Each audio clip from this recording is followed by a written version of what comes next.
Hi, everyone, and welcome to the next episode of SchlickArtTV. Networking in this valley organically, playing the long game. There is only one person who can really talk about this.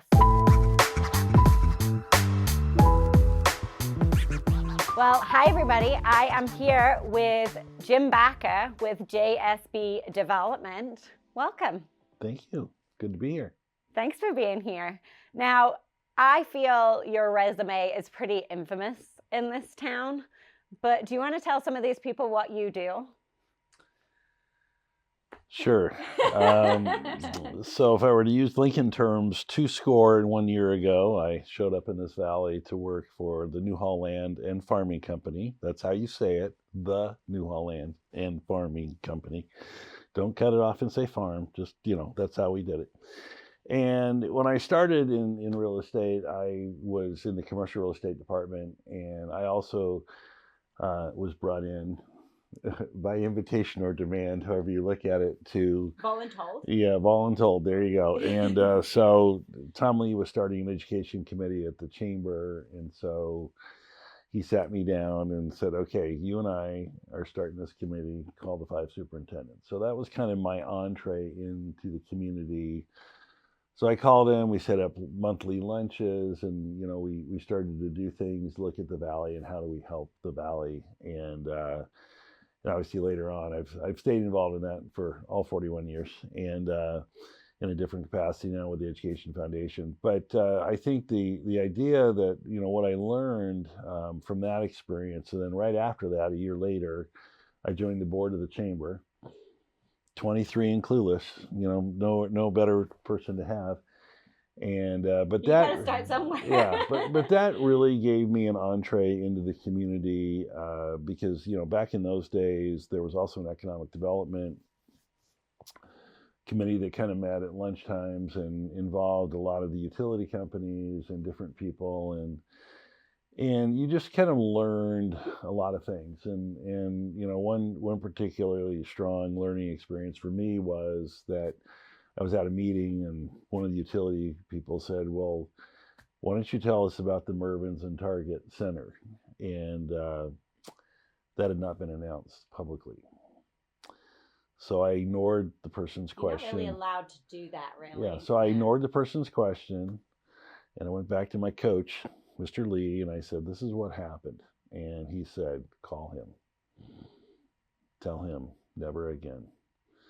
And so I did. And he truthfully, he was very gracious about it. And he said, "You're totally right, Jim. I'm sorry." And but that was one of the challenges, when you're building a community. Was that person, so you were 23 at the time? Yeah. How old was that person?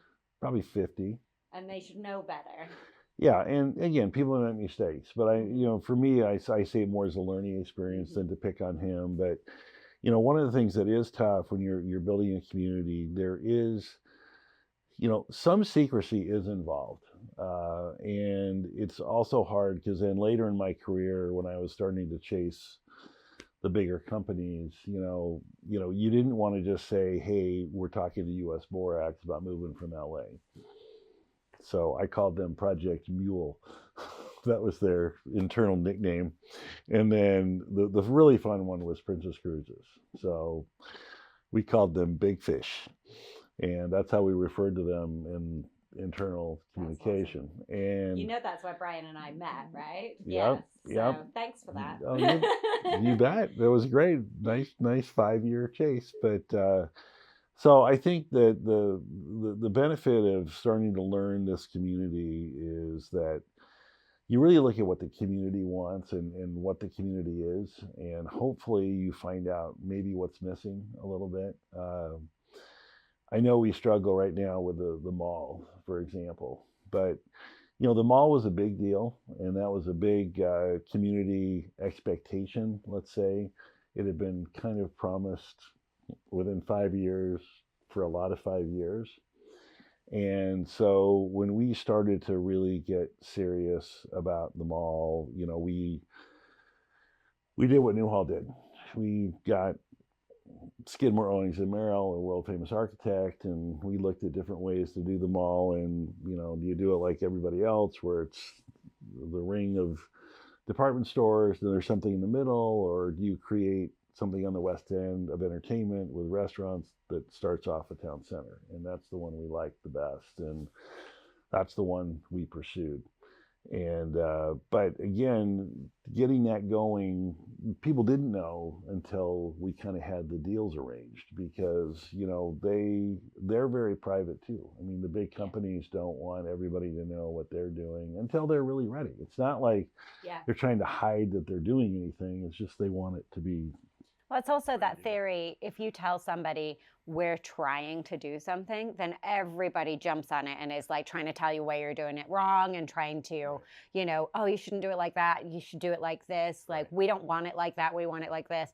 Versus if you say, this is what's happening, people go, oh, okay. It's just the way language works. So, by saying we're trying, or we're trying to make this deal work, you're inviting in too many cooks, so to speak, versus, once the deal is created, we're moving forward, kind of get on board a little bit, right? No, that's absolutely right. Yeah. Absolutely right. Now, so for those of you who don't know, this community, Princess Cruises, the mall, Center Point, Monticello, and the first garage in Santa Clarita. With automated parking.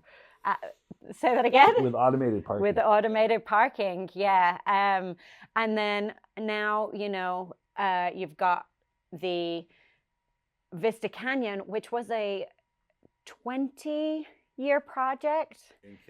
And counting. Now, talk about long game. We talk about this a lot, is people want instant gratification when they are thinking about marketing, or, wanting things done tomorrow, or want to be able to just, network a little bit and their entire world blows up. And that's not how, life works. Right. And I think one of the things that is your strength is you can build a community and build network and build and have conversations. And I mean, you can talk to anybody, I know that, but to have a project like that you don't know when that's going to, like probably in 2012, 2015, could you even see an end? I mean, now, do you even see an end or what have you? I mean, I think that, one of the incredible gifts that the New Holland experience gave me is the ability to see the value of long term, and that your word counts. I mean, I like people, and I enjoy getting to know them and their story and what is important to them.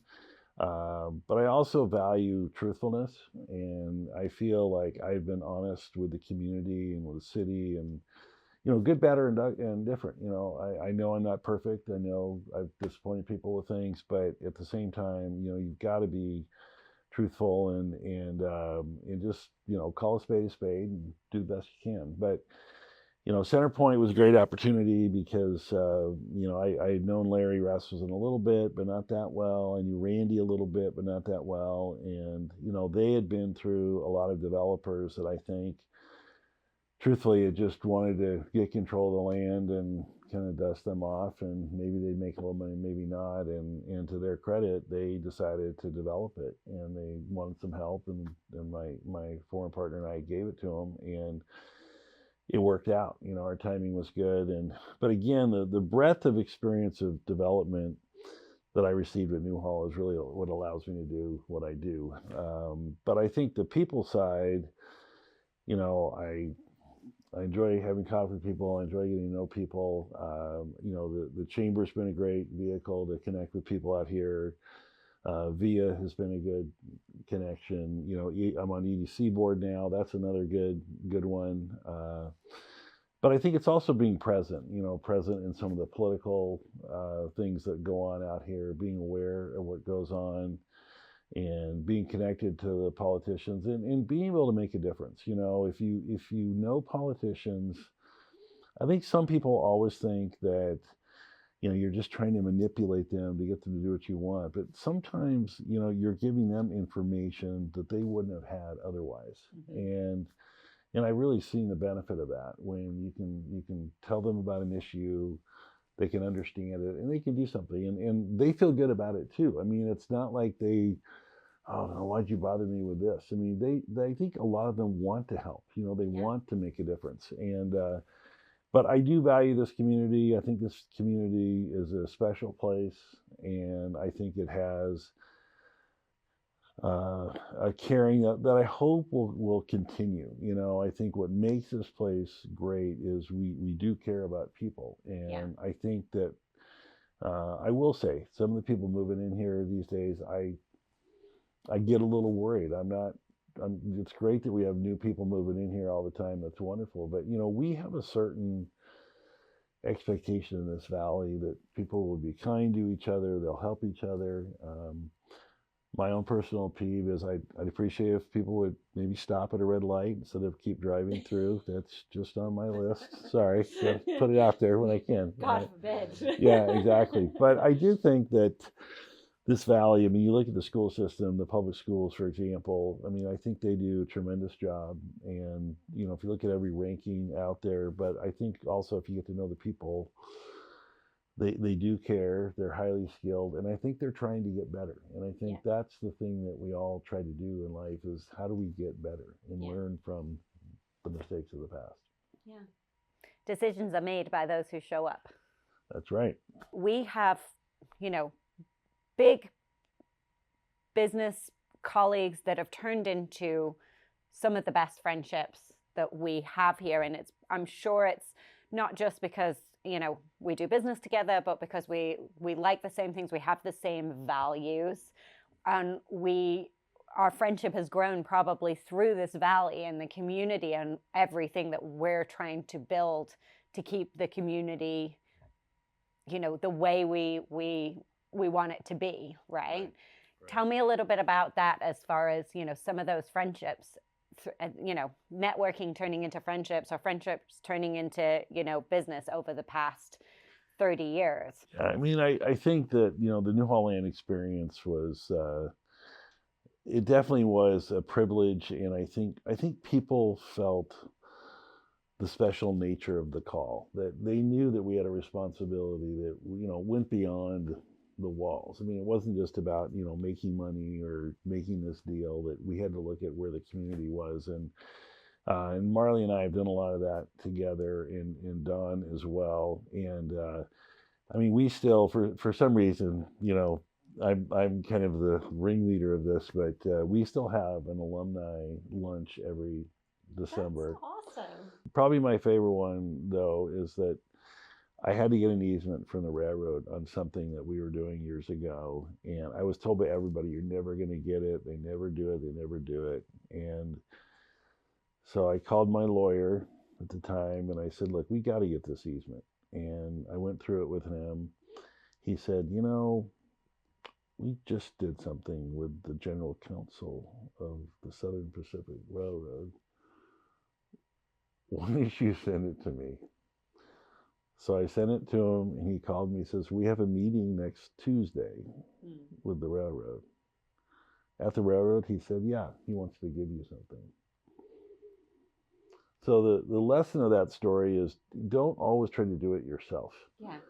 Share the problem, and somebody else may know the solution. So because sometimes you're like, I would, you know, go directly to the railroad guy and maybe get rejected or they never answer my call.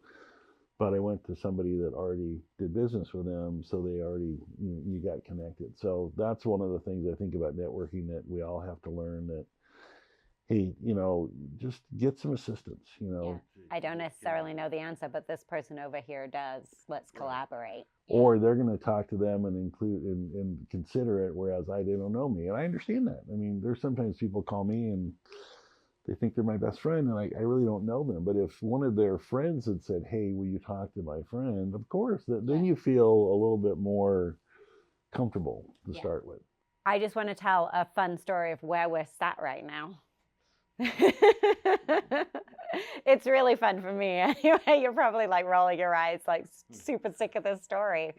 But again, just through knowing people in the community and learning reputations and, you know, knowing people that you you may not know them well, but you already have a respect for, or, you know, you like what they're doing in a community. I feel like you and I have crossed paths in different places, right? We've met through probably John Masella at the Chamber, you coming into our studio, I think it was like 3 years ago was the first time we actually met, for you to record a video for the Chamber. And then, you know, we're doing some work with the EDC. So I made you jump on video at the EDC a couple of times. I voluntold. The accent helps, doesn't it? Yeah. Exactly. And then, and, you know, we always enjoy having you on camera. And then we always enjoy, like, you know, before we have anybody on camera, we research and see, oh my gosh, you know, all the things that you've built, all the things that you've done. You know, Brian was at the Chamber ribbon cutting for Monticello when you opened, you know, that facility and what have you. And then we were looking for new studio space, and I knew this was your building. I knew that you built this. So we came and looked at the space and walked in and saw the green carpet and the yellow walls. Very Lincoln. Yeah. Very Lincoln. We'll talk about that in a minute, because I really think it's to me, it's a very endearing part of your personality that I love, liking history as well. But I walked in, and Yair from Spectrum was the person showing, you know, the commercial real estate agent showing us the space. And I literally just went, was this Jim Bacca's office? And he was like, well, yeah, there was somebody in the middle. And I just went, yeah, we'll take it. Because it was, to me, that was a great sign, you know, a great sign of, you know, great community, you know, great reputation, great prosperity in this town. And then we didn't want to tell you, because we wanted to kind of surprise you that we'd taken your office over. You're here. Great space. Thank you. Yeah. And we still get his mail. I'm trying. Your legacy spans multiple locations. But no, we were, you know, very happy to be able to take this spot and, you know, be in this building. And I don't know, to us, that was just a great legacy and a great opportunity. But I really want you to tell us about your love for history and your love for Lincoln. There is a brass statue outside of Lincoln sat on a bench, right? Mm-hmm. And then you have another brass statue inside Monticello. I'm guessing there's one at Vista Canyon. Not yet. Working on it. You're working on it? Okay. Where else is there a brass statue of President Lincoln? Well, I mean, none that I've done. The one that you talked about, the bench, is over here, and but you know, there are a lot of wonderful ones around that I've seen. You know, including one in Lincoln, Nebraska. You know, there's right by the Capitol. There's a wonderful statue of Lincoln standing. And of course, I was an intern in DC one summer, so we used to go run to the Lincoln Memorial at night and go hang out with Abe as he looked out over the reflecting pool. And, that's awesome.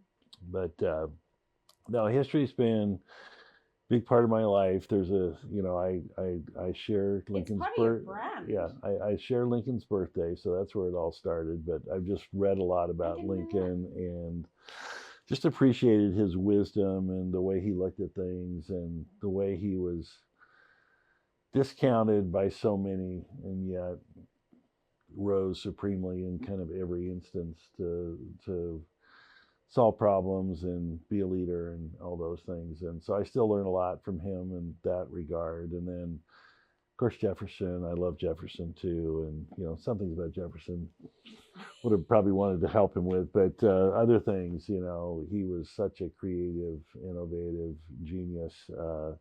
And then my man Winston Churchill, though. Don't forget that, you know, I have British blood too, so in the past, both sides.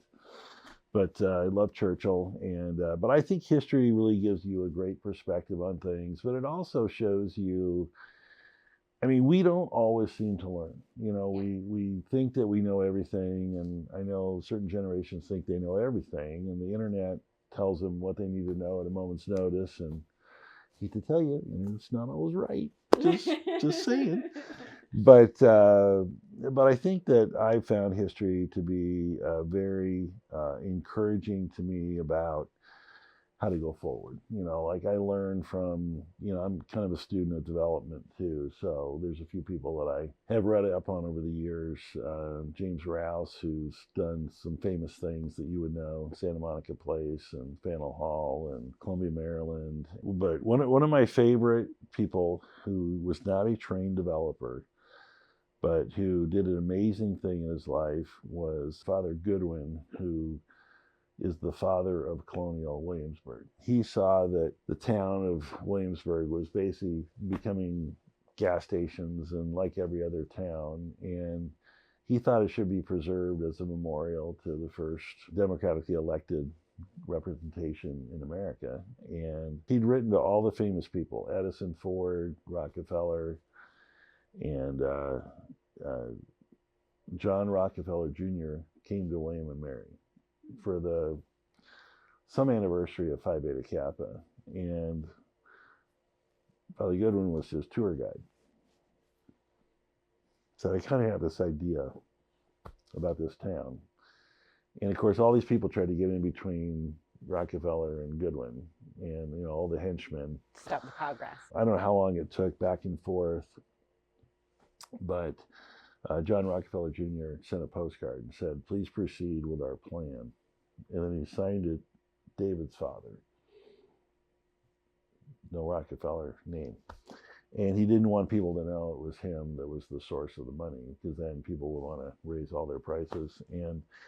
But Goodwin, was not a trained developer, but he had that vision, and he did some great things. And he has a great quote that I use in some of my presentations about, believing and having hope and faith. And so anyway, I just find those stories impressive because you can learn from those people. Yeah, and you can also, like, for them, it was a leap of faith.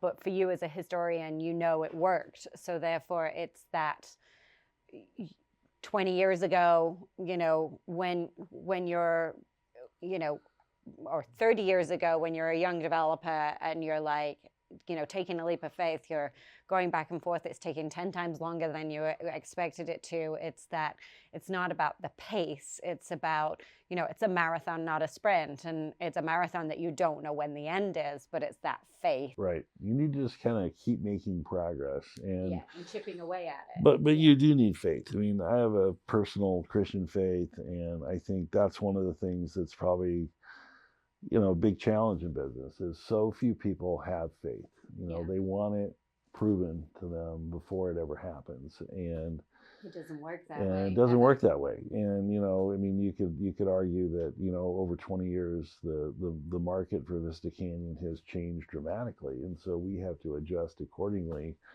But I also would recognize that it is hard for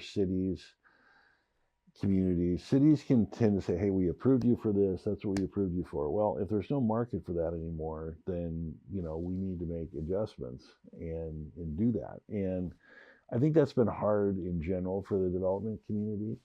And I don't think we should be able to do it willy-nilly. That's not what I'm arguing for. But I do think that we have to continue to work with governmental groups to understand, hey, this was our idea and it didn't work, and now we have a different idea, so let's work together to change what we were planning. And that can normally work, and I think Santa Clarita has done a great job of understanding that in a lot of circumstances. And can I talk to you about brand for a second? Sure.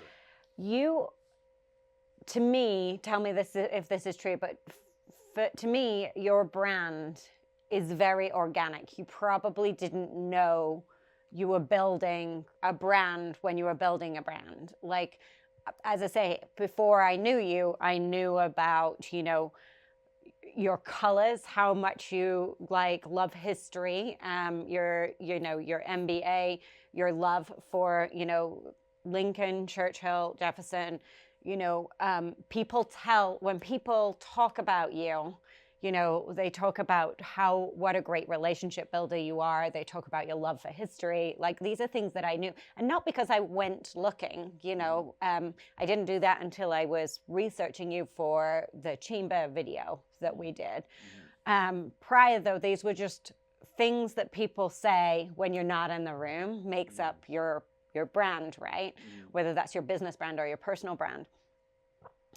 Was it intentional, or is it just, did you just, as you said earlier, like, I've always loved history and I've always loved like learning from the past to shape, your future, so to speak. And so you liked those colors, you liked having the statues of Lincoln around. Vista Canyon's main boulevard instead of Main Street is Lincoln Place, right? Correct? Did you do it because you liked it, or did you do it intentionally? If I were to say the brand is, it's, building community is probably the most important thing to me. And I know we can't all get along all the time, but hopefully we can agree on the important things. And I've always felt that the support that I've been able to give the public education community out here is that we're kind of their advocate, their cheerleader. We want them to succeed, and we want to help them wherever we can. And, we're not, if you play the numbers game, we're not pouring millions of dollars in there, but we're pouring definitely hundreds of thousands, in some cases where you get to $1 million of, support and belief and ideas and innovation. And, we're a teacher that wants to do a grant, something that they can't get funding for, they can come to us and hopefully we can fund it. And so, I've worked on some other things that, really benefit people that can't always help themselves. And I think that that's where I think part of my brand is the community, that I see the benefit to the community. Let's talk about Vista Canyon for a second. It has been a long process so far. You've got a railway station there. You got a water development factory there.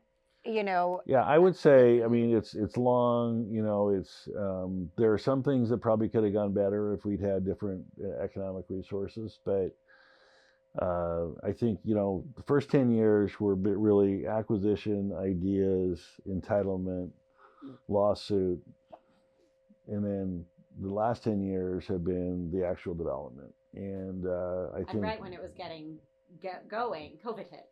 Yeah. COVID, it was like the middle of the second 10 years. So we had some things going, but it definitely changed the whole plan for the future. So I'm hoping the next 5 years will be most of the completion of Vista Canyon. And I hope that I can be a support to that. We're currently trying to raise the funds that would help us get to the next step of that. And we'll see. Knock, knock. Got a couple things going that could come together. And, but yeah, it is a legacy to a certain extent. I've had great help on that project from lots of consultants and partners and friends and investors and lenders. And so it's not just me, but I think that, we're proud of it. We have created some things that haven't been done before out here, at least the water factory that we built. And what is that? Can you explain? So basically, I will say, I'll give the credit to the source. So we hired a woman who's an LA environmental activist, and she thought the water factory would be the best idea because it's sustainable forever. Unless all of us change biologically, there will always be a source of supply for a recycled water plant. So we take the liquid portion from the sewer, treat it 3 times. A little fairy dust, I say at the end. And then we distribute it through our purple pipe system that we built throughout the project. And the excess water that we don't use goes to the SCV Water Agency, and they use it on other recycled projects. But if you look at it, the water that we produce out of that plant is more than the entire Vista Canyon project uses in a year. Wow.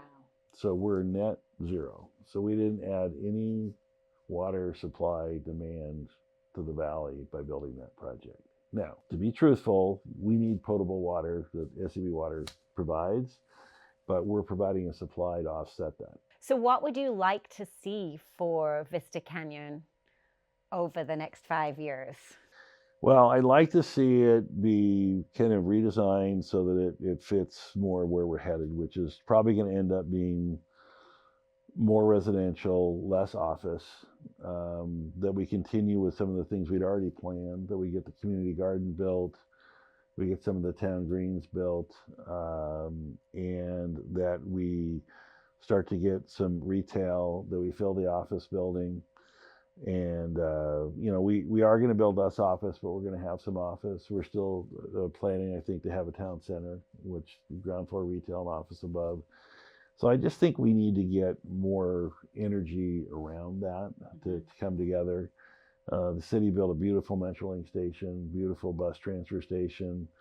The bridge that's under construction is going to be great, and that'll be done probably the first quarter of next year or the spring, and that'll open. Our park is basically done, although we have another little section to complete. And so I think, it'll be a great long-standing community for Santa Clarita, and give people a chance to have a little bit of a center on that side of town. But again, it's not all dependent on us. The economy has to want to support it. We have to get some people that also want to put businesses there and see what happens. So, but we're hopeful. We're very hopeful right now. There's always a little bit of banter in your networking. Like, there always has to be a little bit of poking the bear, I would say. Oh, yeah. I believe another story is you wearing an Ohio State shirt to Salt Creek one Oh, no, night. no. I didn't wear it to or from. I had to wear it at Salt Creek. Because a few of my other Nebraska friends and I lost a bet to Mr. Kegley for Ohio State. And he did have a much better team, so I don't know why we were even betting him, but he brought gear for us all in all of our sizes and all options. Yeah, I'm surprised he didn't have socks for us either. But yes, we survived though. We survived. But there's been quite a lot of banter over the years. It kind of goes with your brand and your networking. There's always got to be a bet or a... Gotta have a little fun. Don't take yourself too seriously. Have a little bit of fun. Just lay it out there. I've always kind of had a little bit of fun. My wonderful late friend Shirley Dwyer and I in Newhall, we were trying to sell some land, and I will keep the buyer nameless for now, but let's just say they were in another state, and they were kind of taking their sweet time on the purchase and sale agreement. So Shirley had gone to Macy's, and she came back, and she had this great Santa in a sleigh. And so I said, let's take a picture of that. So we took a picture of Santa, and we FedExed it to the guy and said, if you don't close by December 20th, he's not coming to your house. It was this picture. How long do you think it took him to call me? 12 hours, I would guess. He called me within 5 minutes of getting the package, because I knew from the delivery. He said, Jim, I have to have Santa Claus come to my house this year. I won't even have a house if he doesn't make it. He said, point taken, we'll close.